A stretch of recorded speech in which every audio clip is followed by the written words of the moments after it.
할렐루야. 사랑하는 우리 당진 외국인께 모든 성도님들, 자, 오늘 6일째 성경 통독 대잔치 들어갑니다.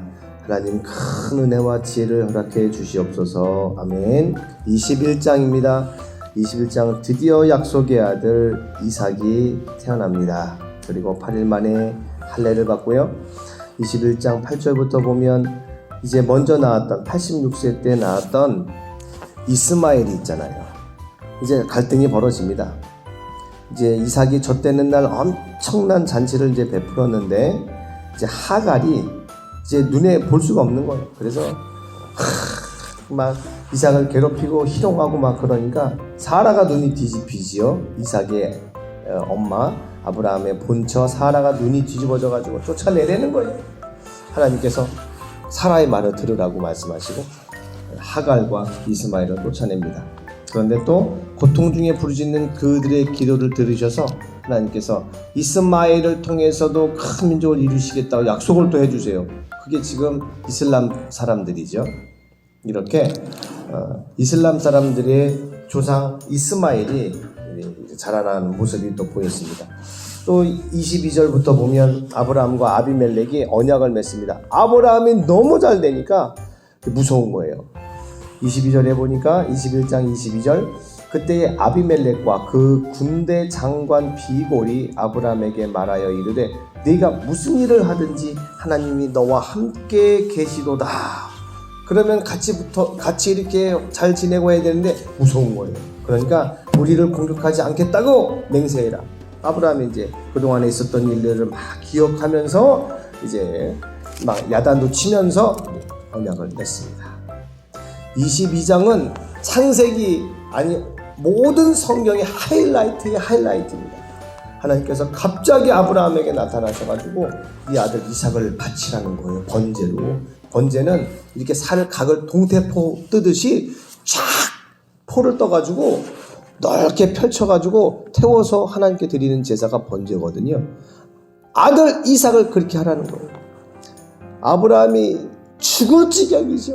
어떻게 100세에 난 그 아들을 차라리 하나님 저를 받아주세요. 제가 제물 되겠습니다. 차라리. 자기가 죽으라면 죽겠지요. 어떻게 아들을 번제로 잡아가지고 불에 태워가지고 드릴 수 있겠습니까? 하나님 잘못 말씀하신 거 아닙니까? 사람을 제물로 드리라고요? 이해가 안 되네. 근데 아브라함이 하나님 많이 음성 들어봤고 경험이 있잖아요. 하나님이 분명하거든요. 할 수 없는 말씀을 지금 명령하시는 거예요. 세상에. 그러나 아브라함은 아내 사라와 상의하지도 않고 이삭과 함께 종들을 데리고 하나님께서 말씀하신 모리아 상으로 갑니다. 거기에서 눈물을 머금고 드리지만 아브라함은 이미 그 사흘길 기도하면서 3일길을 이제 걸어갑니다. 그러나 아브라함에게는 드디어 믿음이 생겼습니다. 히브리서에 그대로 증거하고 있어요. 그 제사 드리러 산에 올라갔다 올 때 이제 이삭이 묻죠. 제사 드릴 양이 없네요, 아버지. 하나님께서 친히 준비하실 거다. 그 밑에 있는 종들에게는 내가 가서 제사 드리고 우리가 함께 내려올 거다 하고 같이 내려올 거라고 얘기합니다. 아브라함은 이삭을 죽은 자 가운데서라도 살리실 것을 믿었어요. 왜냐? 이삭을 통해서 그 자손이 하늘의 별과 같이 땅의 모래와 같이 많게 된다는 것을 하나님의 약속을 받았거든요. 그리고 이삭이 100세 때 태어났잖아요. 그러니까 근데 이삭을 바쳐라? 앞뒤가 안 맞잖아요. 결론 이삭을 내가 하나님 앞에 드리면 이삭이 죽는다 할지라도 하나님께서 어떻게든 이삭을 다시 살려내실 거야. 이렇게 말도 안 되는 결론에 이른 겁니다. 결과는 이제 이삭을 잡으려고 할 때 하나님께서 멈추게 하시고 이삭을 대신해서 한 양을 준비하셔서 그걸로 제사를 드리게 했습니다. 바로 그 양은 예수 그리스도입니다. 아멘. 아멘. 하나님께서 믿음을 보시려고 아브라함에게 아들을 주라, 아들을 달라 하셨고 진짜로 드리니까 하나님이 막으셨죠. 막으셨어요. 하나님은 번제를, 사람 인신제사를 원하시는 분이 아니에요. 그것까지도 순종하는지를 보시는 거지. 그리고 말리셨어요. 그러나 하나님 아버지께서는 그 아들 예수 그리스도를 저와 여러분을 위해 제물로 내어주셨습니다.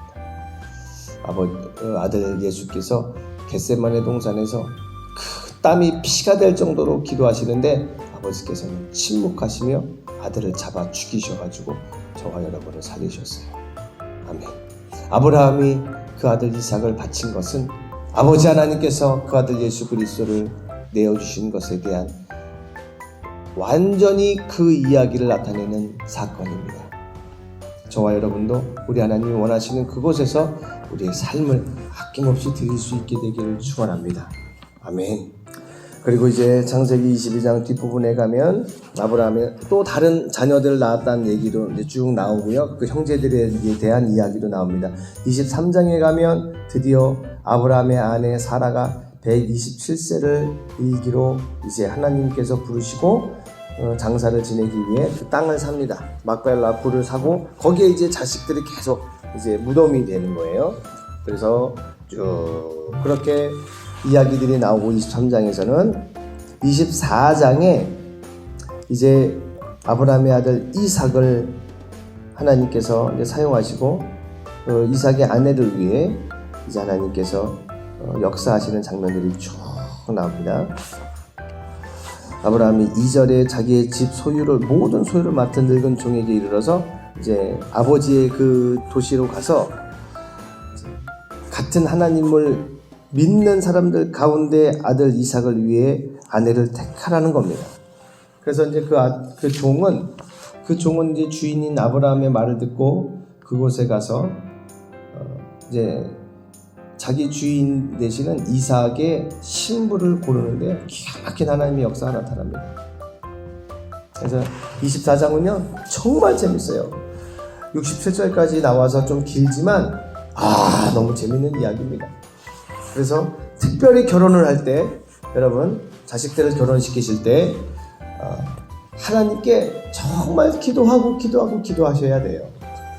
그래서 하나님이 원하시는 그런 결혼을 하셔야 되고 가정을 만드셔야 됩니다. 할렐루야.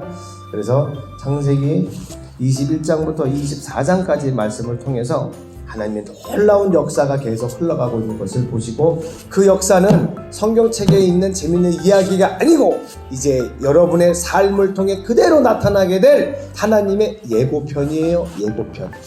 아브라함을 통해 아브라함이 롯을 구하러 갈 때 집에서 훈련시킨 병사가 318명이라고 그랬습니다. 개인적으로 먹이고 재우면서 집에서 키우고 소유한 사병이 318명이에요. 그 자녀들이 아내가 있을 것이고 자녀들이 있겠죠.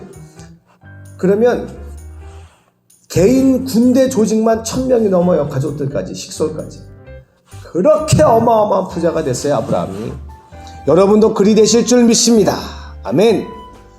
우리 당진 외국인 교회가 민족과 나라를 상대하는 그러한 교회가 될 줄 믿어요.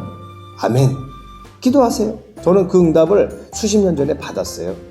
이게 언제 이루어질라나 했는데 당진 외국인 교회를 통해서 여러분을 통해서 그 일이 벌어질 겁니다. 재미있는 창세기 계속 이어나가시고 말씀을 듣고 읽는 가운데 하나님이 여러분에게 하시는 그 말씀을 찾아내십시오. 보석을 캐는 것과 똑같습니다. 할렐루야. 하나님의 큰 은혜가 넘치는 하루가 되시기를 축원합니다. 아멘.